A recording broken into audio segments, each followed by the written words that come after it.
3 weeks for complete recovery. Can you tell a story about when your teacher at City College abused you? Oh,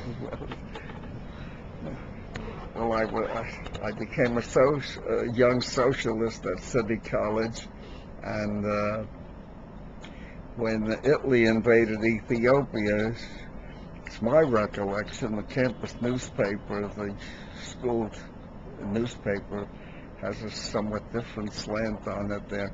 I was distributing leaflets on the street a block or two away from the college condemning the Italian invasion of Ethiopia. A professor named Hubert, I think he was a math teacher, accosted me and demanded I go to the college with him, and I went to an office there, but I had left my books and things in what was the very famous alcoves of City College there, and I wanted to retrieve him, and he wouldn't let me. So as I started to go, he struggled with me, and I would say I hit him. Anyhow, I was suspended. And then there was a trial before the Faculty Student Discipline Committee, and the head of the committee was Professor Morris Raphael Cohn, at the time undoubtedly and since the most famous academic at City College.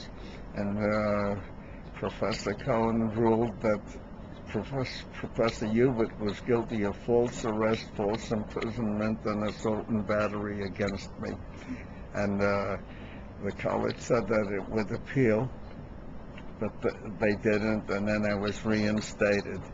And subsequently I became president of before that I was secretary and then vice president and president of the student council at City College. So have you always been a troublemaker? I've never been a troublemaker. I have stood for social justice, for truth, beauty, and freedom, and the rights of women as well as men,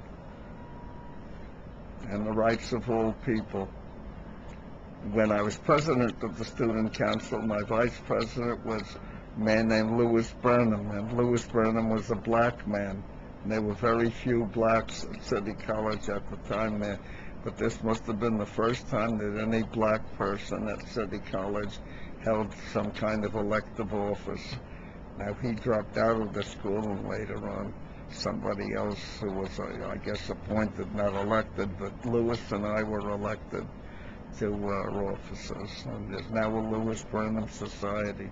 He became an active communist agitator, and I think he did some work in Central America, but he fought for the civil rights of blacks who were horribly treated in this country for hundreds of years, even after slavery ended officially.